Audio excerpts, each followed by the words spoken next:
الحمدللہ نحمده ونستعینه ونستغفره ونؤمن به ونتوکل علیہ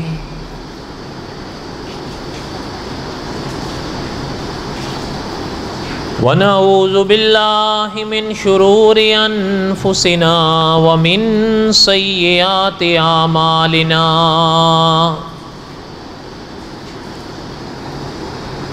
من يهده الله فلا مضل له ومن يضلله فلا هادي له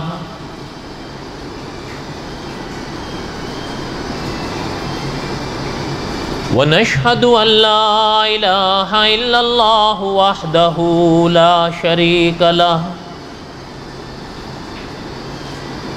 ونشهد أن سيدنا وسندنا ومولانا محمدا عبده ورسوله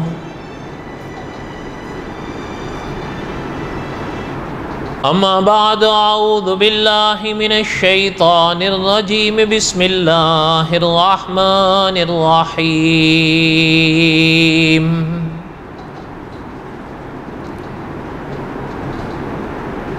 الف لام را تلك آیات الكتاب المبین انا انزلناه قرآنا عربيا لعلكم تعقلون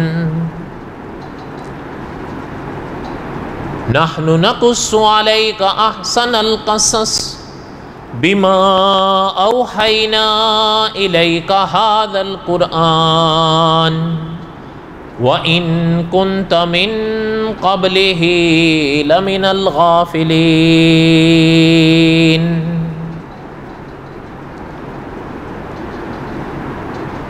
وقال الله تعالى في مقام آخر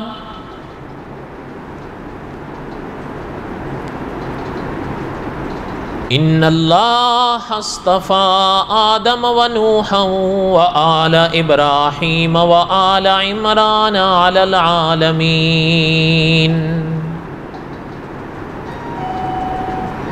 ذرية بعضها من بعض والله سميع عليم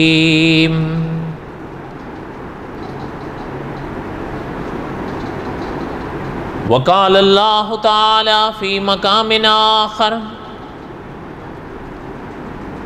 إنا أوحينا إليك كما أوحينا إلى نوح والنبيين من بعده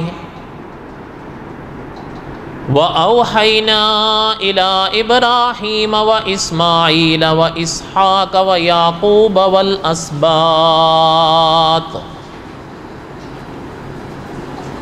وعيسى وأيوب ويونس وهارون وسليمان وآتينا داود زبورا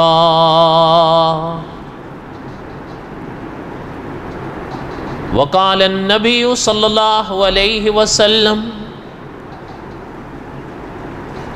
أنه سيكون في أمتي كذابون ثلاثون كلهم يزعم أنه نبي وأنا خاتم النبيين لا نبي بعدي صدق الله العظيم وصدق رسوله النبي الكريم ونحن على ذلك لمن الشاهدين والشاكرين والحمد لله رب العالمين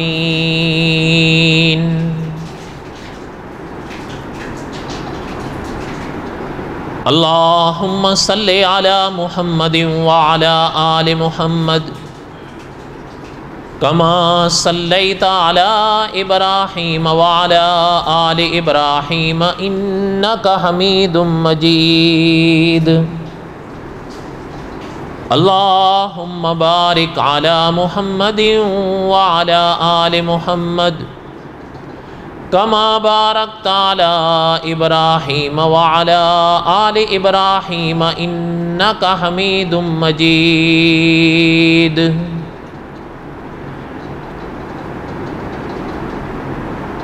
یا ربی صلی وسلم دائما ابدا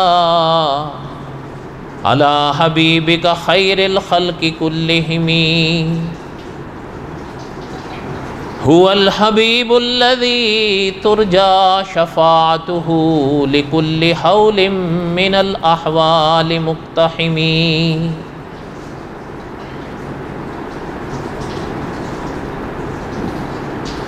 ہمہ قسم کی حمد و ثنا اللہ ذات لم یذل لا یزال کی پاک ذات کے لیے،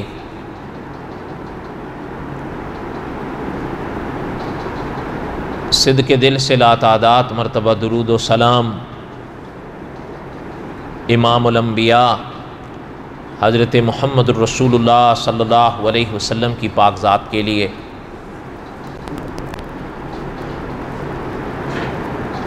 قصص الانبیاء علیہم السلام اور حضرت موسیٰ علیہ السلام کے واقعات میں دہرا رہا تھا۔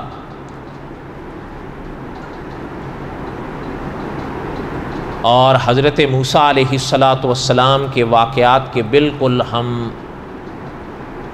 اللہ تعالیٰ کی عنایت سے، توفیق سے، کرم سے ایک دم اختتام پر پہنچ گئے ہیں۔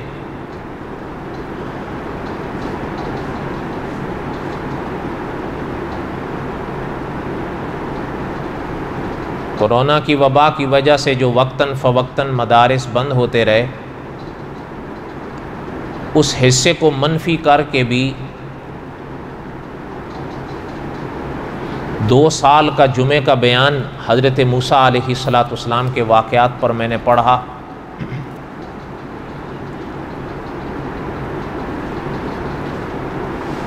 اور مولانا عبد الرحمن صاحب مظاہری رحمۃ اللہ علیہ کی کتاب کے یہ بالکل ایسے آپ سمجھ لیں کہ آخری سرخی ہے، جس کے ہم کچھ حصے پڑھ لیے ہیں اور ایک آج پڑھنا ہے انشاءاللہ۔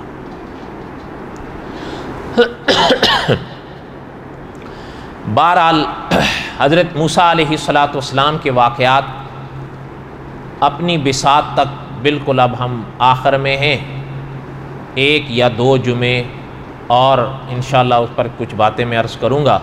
پھر اللہ تعالیٰ نے زندگی دی اور اللہ کو منظور ہوا تو انشاءاللہ یہ مقدس واقعہ اپنے اختتام کو پہنچے گا ہمارے حوالے سے۔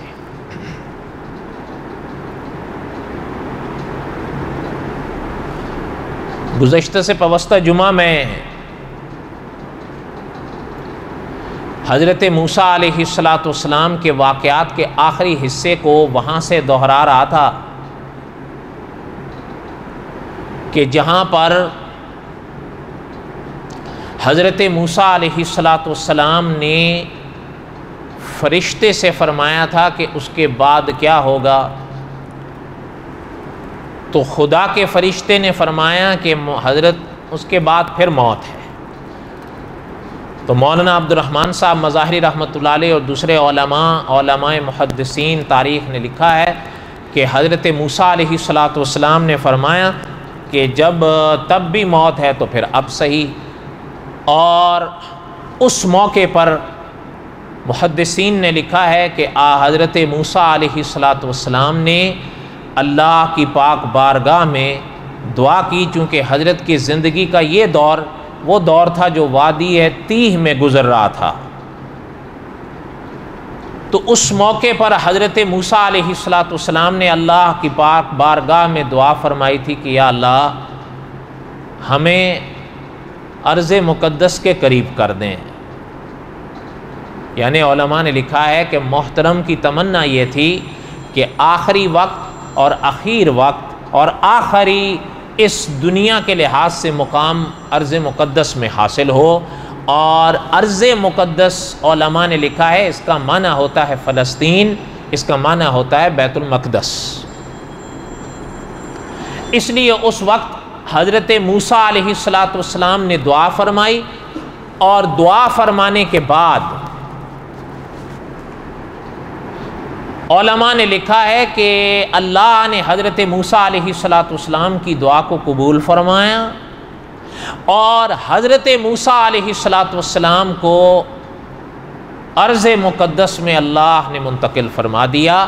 وہاں پر حضرت نے اس دنیا سے پردہ فرمایا اور اپنا حضرت موسیٰ علیہ السلام نے جب اس دنیا سے پردہ فرمایا تو اللہ نے اس دنیا کے لحاظ سے وہ آرام گاہ حضرت موسیٰ علیہ السلام کو حضرت کی تمنا کے مطابق ارض مقدس مسجد بیت المقدس میں عطا فرمائی. اور علماء نے لکھا ہے کہ اس دعا کے صدقے میں اللہ نے بیت المقدس کا مقام حضرت کو نصیب فرمایا اور اس زمانے کے مسلمانوں نے حضرت کو وہاں دفن فرمایا. اور مولانا عبد الرحمن صاحب مظاہری رحمۃ اللہ علیہ اور دیگر علماء نے تاریخ کے حوالے سے لکھا ہے کہ تاریخ کے جملوں سے پتہ چلتا ہے کہ 120 سال حضرت کی حیات طیبہ تھی. اور یہ بھی مولانا عبد الرحمن صاحب مظاہری رحمۃ اللہ علیہ نے تاریخ کے حوالے سے لکھا ہے کہ یہ بھی پتہ چلتا ہے پرانی کتابوں سے کہ حضرت ابراہیم علیہ السلام کے بعد حضرت موسیٰ علیہ السلام کا یہ جو دور گزرا ہے اس میں 250 سال کا فاصلہ تھا.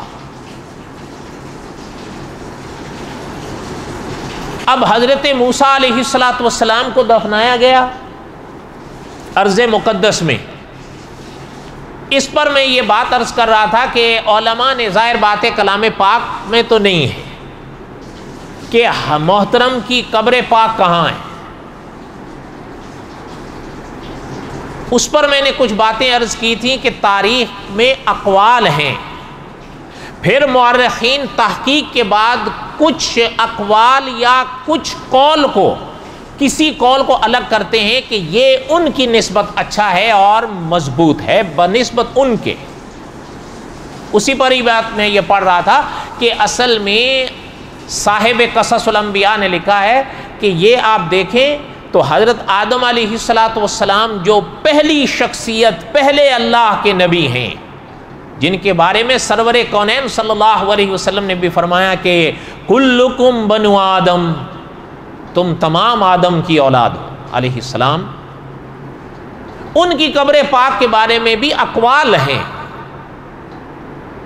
اچھا, اسی طرح اپنا جو ہماری اور آپ کی سب سے پہلی دادی حضرت حوا علیہ السلام, ان کی قبر پاک کے بارے میں بھی کوئی پکا ثبوت نہیں ہے کہ وہ جدہ میں ہی ہے, قول ہے.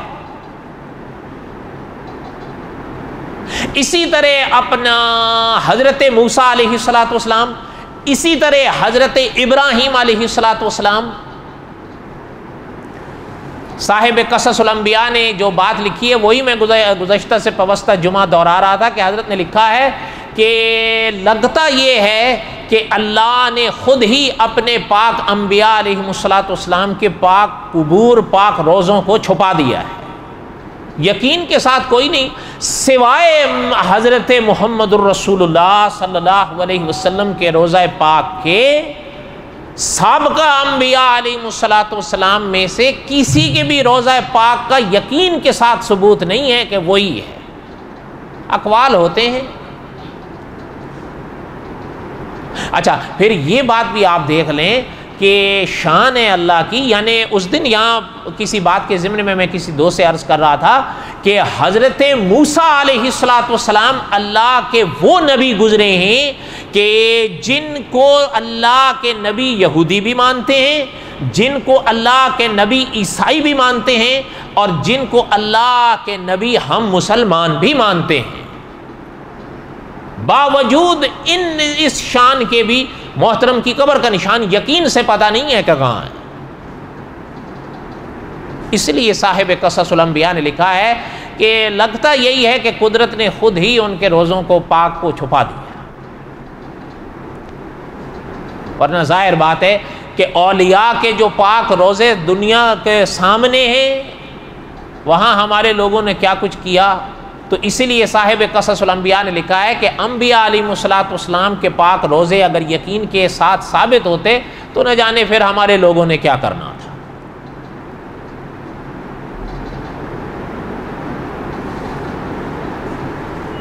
تو بہرحال حضرت نے لکھا، اس کے ضمن میں کچھ واقعات ایک آدھ میں نے اس گزشتہ سے پوستہ جمعہ پڑھے، آگے سنیں۔ اب حضرت موسیٰ علیہ السلام کو جہاں دفنایا گیا،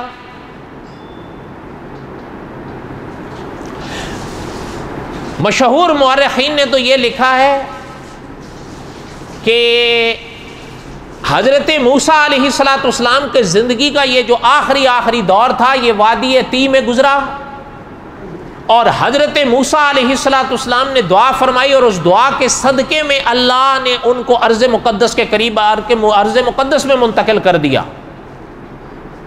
تو انہوں نے لکھا ہے کہ وادی تی کے سب سے زیادہ قریب وادی لگتی تھی اریحا کی، یہ بستی تھی اس زمانے میں جو ارض مقدس میں تھی۔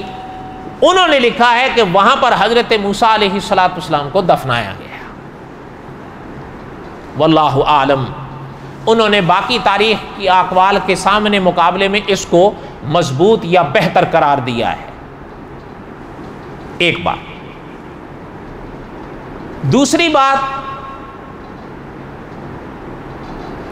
سرور کونین صلی اللہ علیہ وسلم کو اللہ نے معراج بخشی۔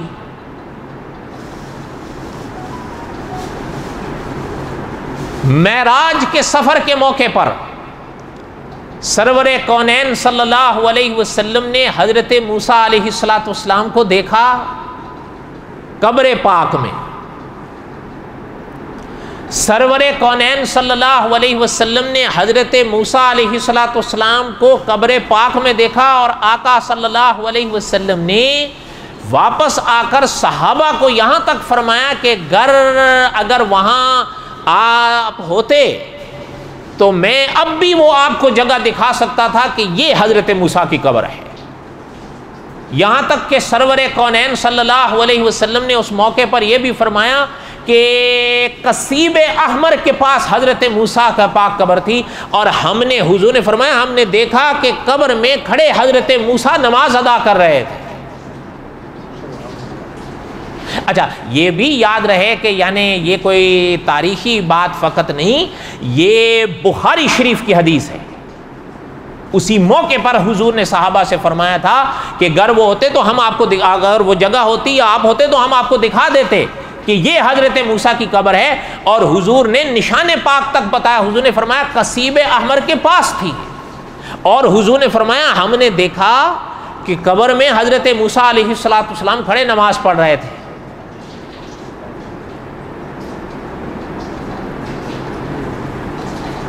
اس حدیث پاک پر بڑی قیمتی ابحاث ہیں، اللہ نے موقع دیا تو اپنے موقع پر آئیں گی، لیکن ایک دو باتیں سن لیں۔ اس حدیث پاک میں جو سرور کونین صلی اللہ علیہ وسلم نے لفظ استعمال فرمایا قصیب احمر کے پاس دیکھا، تو مولانا عبد الرحمن صاحب مظاہری رحمۃ اللہ علیہ اور دوسرے علماء نے لکھا ہے کہ قصیب کہتے ہیں اصل میں ریت کے ٹیلے کو، اور احمر کہتے ہیں سرخ کو۔ تو پتہ چلتا ہے کہ سرور کونین صلی اللہ علیہ وسلم نے ریت کے سرخ ٹیلے کے پاس حضرت موسیٰ علیہ السلام کی قبر پاک کو دیکھا تھا۔ یہ تو بات بالکل یقینی اور واضح ہوگی، میں نے ابھی عرض کیا کہ یہ بخاری شریف کی حدیث ہے۔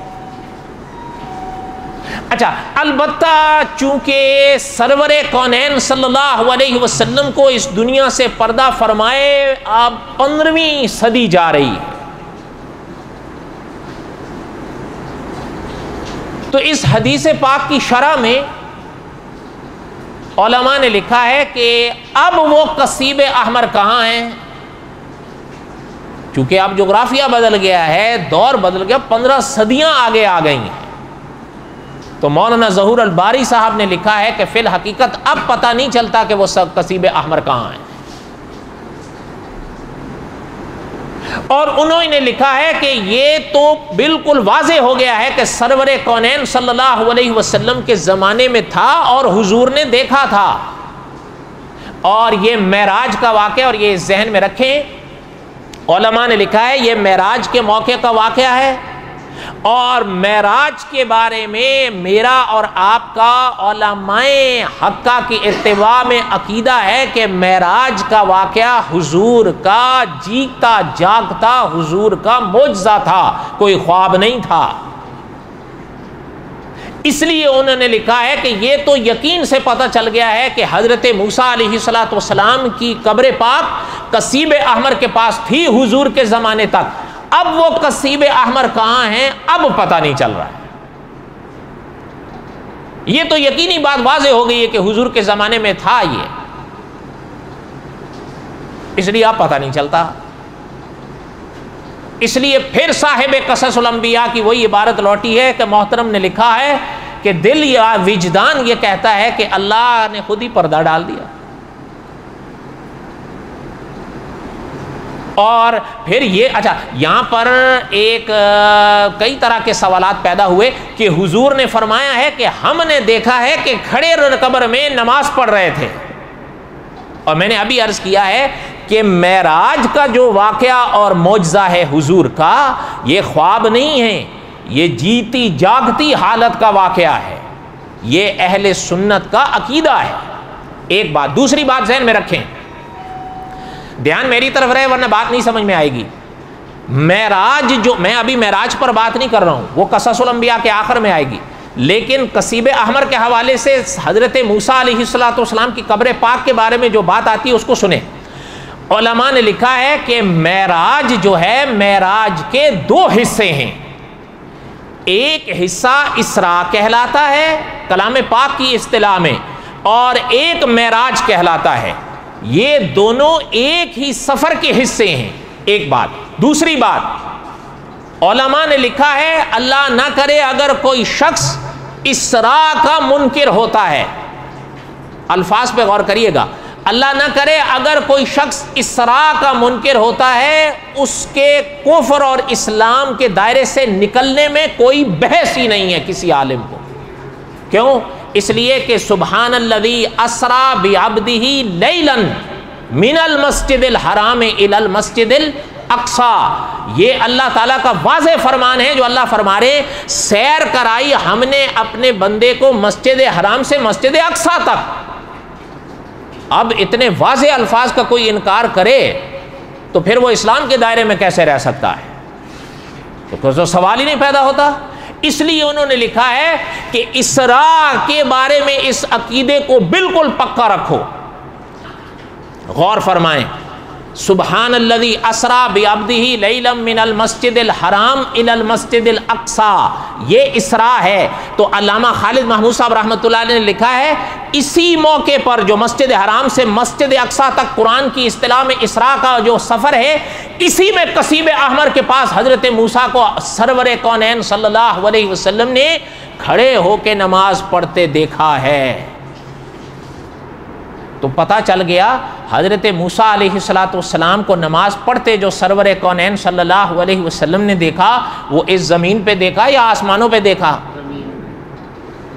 زمین پہ دیکھا ہے نا۔ ایک بات، اگلی بات سنیں، اللہ نہ کرے اگر کسی کے ذہن میں یہ آئے کہ یہ کیسے دیکھ لیا، تو اصولی بات ذہن میں رکھیں، جن آنکھوں نے حضرت موسیٰ علیہ السلام کو نماز پڑھتے دیکھا، یہ دونوں زاویے ذہن میں رکھیں۔ کبھی کبھی ایسا ہوتا ہے اس عالم میں نمازیں ادا کرنا ہر ایک کا نصیبہ نہیں ہوتا، یہ یاد رہے۔ حضرت جو نماز پڑھ رہے تھے وہ حضرت موسیٰ کلیم علیہ السلام تھے، ایک بات۔ دوسری بات، جنہوں نے ان کو نماز پڑھتے دیکھا وہ سرور کونین کی آنکھیں تھیں صلی اللہ علیہ وسلم۔ اللہ نہ کرے اگر کوئی شخص یہ کہے کہ جی کیسے ہو سکتا ہے، بھائی تمہارے اور ہم سے نہیں ہو سکتا، جو آنکھیں دیکھ رہی تھیں وہ سرور کونین کی آنکھیں تھیں صلی اللہ علیہ وسلم۔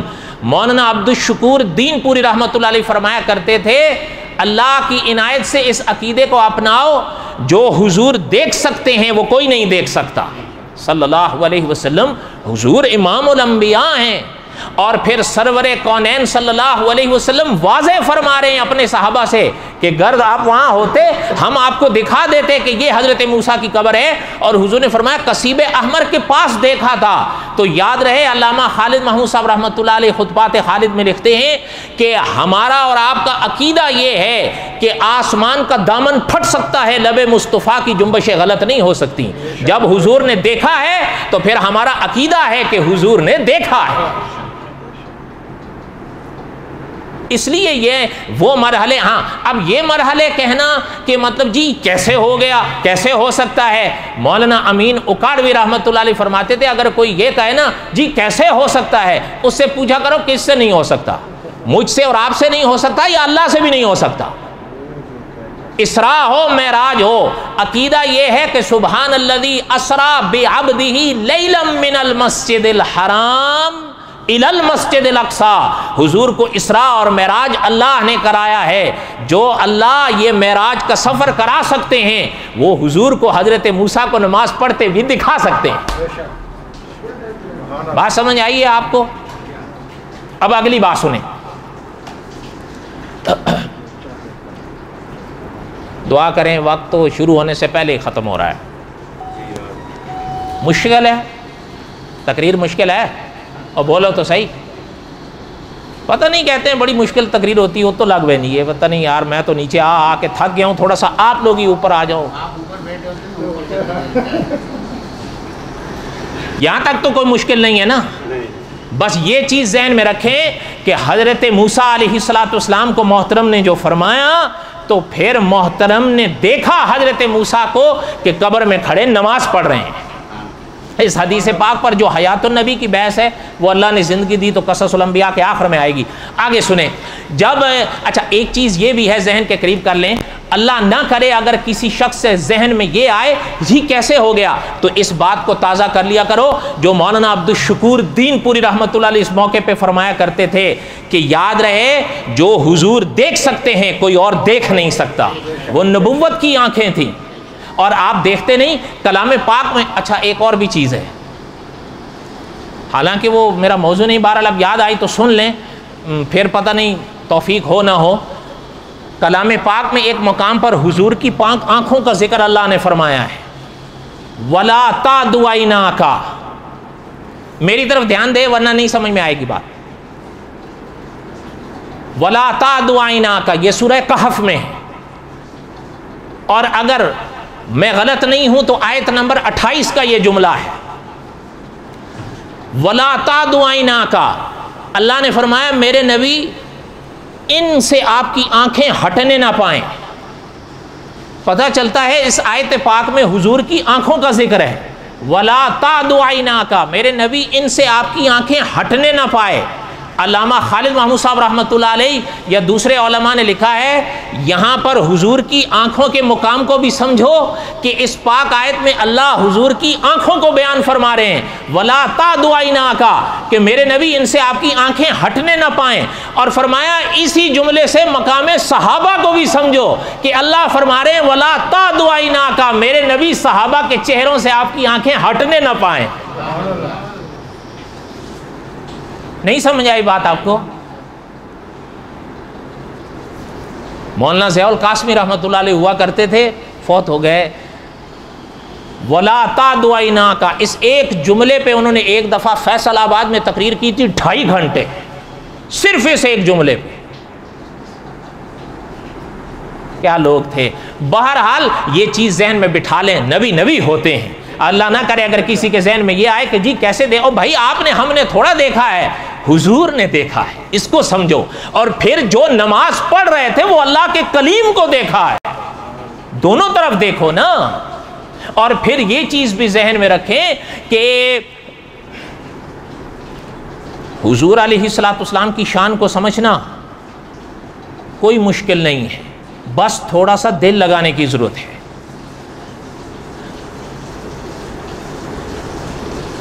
آپ نے شاید پڑھا ہو کہیں حرم میں ایک کنواں تھا، ممکن ہے پڑھا ہو یا علماء سے سنا ہو. یہ حضور کی سیرت کا بڑا مشہور واقعہ ہے.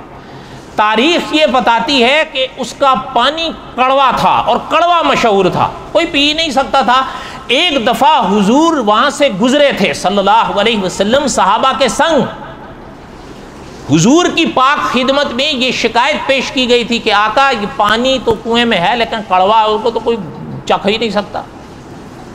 تاریخ کے وہی پنے بتاتے ہیں کہ سرور کونین صلی اللہ علیہ وسلم تشریف لائے تو حضور نے اپنا لعاب دہن اس کنویں میں ڈالا تھا. حضور نے فرمایا اب نکالو. صحابہ فرماتے ہیں جو اب نکالا تو اس کنویں کی جو کڑواہٹ تھی پانی کی وہ سب ختم ہو کے شینی ہوا تھا. یہ علماء نے لکھا ہے, یاد رہے یہ حضور کا لعاب دہن تھا. ہاں, اور شاید آپ, مجھے نہیں پتا آپ مانیں یا نہ مانیں, قاری طیب صاحب رحمۃ اللہ علیہ, وہ محتمم دارالعلوم دیوبند, وہ فرشتہ صورت وہ فرشتہ سیرت محترم نے لکھا ہے, ہو سکتا ہے کوئی اختلاف کرے, حضرت نے لکھا ہے کہ جب نبی کے پاک وجود کو قدرت تخلیق کرتی ہے تو نبی کے وجود میں, مثال کے طور پر نبی کے وجود میں اگر 100% زمین, اگر 100% مٹی استعمال کی جائے تو حضرت نے لکھا ہے 70% نبی کے وجود میں اللہ جنت کی مٹی رکھتے ہیں. کتنی؟ تو جنت کی اپنی خصوصیات ہیں. تو جب حضور کے پاک وجود میں جنت کی مٹی استعمال ہوئی ہے تو پھر حضور علیہ الصلوۃ والسلام میں یہ واقعات سامنے آتے ہیں تو حیرانگی کی اس بات کی ہے. قاری عبدالحی عابد صاحب رحمۃ اللہ علیہ ایک دفعہ حرم گئے تو اسی کنویں پہ تشریف لے گئے تھے, تو کسی سے فرمایا پانی نکال دیں, اگر تو انہوں نے نکال دیا. اور بھی لوگ تھے, حاجی, بہت پرانی بات ہے, سننا بات اللہ والے کی. پانی نکال کے پینے لگے تو ایک صاحب پاس آئے, کچھ ایسے ہوتے ہیں عوام ہیں, کندھے پہ ہاتھ رکھ لیا تو حضرت رک گئے. حضرت نے دیکھا, حضرت کی ایک مخصوص ادا ہوا کرتی تھی جنہوں نے ان کو دیکھا ہو, قدرت نے ایک بھلا کی کشش آنکھوں میں رکھی تھی, کچھ بولے نہیں. وہ پاس ہو کے کہنے لگا حضرت اتنا کیوں پی رہے ہیں؟ سوال سمجھ آیا اس کا؟ کوئی زمزم تو نہیں؟ سمجھ آئی بات اس کی؟ بولو تو صحیح. حضرت فرمانے لگے اس کی طرف, پھر حضرت نے دیکھا, حضرت فرمانے لگے کہ تمہاری بجا بات ہے کہ یہ زمزم نہیں ہے, لیکن ہم نے بڑوں سے پڑھا اور سنا ہے کہ یہ وہ کنواں ہے جو کڑوا تھا. حضور علیہ الصلوۃ والسلام نے اس میں اپنا لعاب دہن ڈالا تھا جس کے صدقے یہ میٹھا ہوا تھا. حضرت کا جواب سمجھ میں آیا؟ اب ذرا اس کی بات سننا. کہنے لگا 14 صدیاں گزر گئیں نے جی, ہون تو نہیں رہا نا جی, اس ویلے پایا سی ٹھیک ہے پر ہون تو ختم. اس کی بات سمجھ آئی؟ حضرت کا جواب, اب یہ جواب بتا دینا, نہیں تو بتا دوں. جواب ہوگا. حضرت رحمۃ اللہ علیہ کے چہرے پر جلال آیا اس کی بات سن کر. حضرت فرمانے لگے سنو, تم کہہ رہے ہو کہ یہ بات بالکل صحیح ہے کہ حضور نے اس میں اپنا لعاب دہن ڈالا تھا اور یہ کڑوے سے میٹھا ہوا تھا. کہتا جی ہاں یہ تو بالکل صحیح ہے. حضرت نے فرمایا پھر آگے تم کہہ رہے ہو کہ اس لعاب پاک کا اثر ختم ہو گیا, 14 صدیاں گزر گئیں؟ کہنے لگا ہاں جی ایسا ہی مجھے تو لگتا ہے. حضرت نے فرمایا تجھے لگتا ہے, سراسر غلط ہے. اگر حضور کے لعاب دہن کے صدقے یہ کڑواں کنواں میٹھا ہوا تھا اور حضور کے لعاب دہن کا اثر 14 صدیوں میں ختم ہو گیا تھا تو اصول یہ ہے کہ اسے واپس کڑوا ہونا چاہیے تھا. جب کڑوا نہیں ہوا ہے تو یہ ثبوت ہے اس بات کا کہ حضور کے لعاب دہن کا اثر آج بھی باقی ہے. یہ موضوع میرا ابھی ادھورا ہے, لیکن اب ادھورا ہی چھوڑنا پڑے گا ورنہ پھر اسی پہ کئی جمعے چلے جائیں گے. اللہ تعالیٰ نے اگر زندگی دی تو قصص الانبیاء کا بقایا قصہ حضرت موسیٰ علیہ السلام کے حوالے سے ابھی 2 اور 3 جمعوں کا بیان اور باقی ہے. یہ پورا کریں گے تو یہ موضوع انشاءاللہ اپنے اختتام کو پہنچے گا. وما علینا الا البلاغ المبین. سنتیں پڑھیں.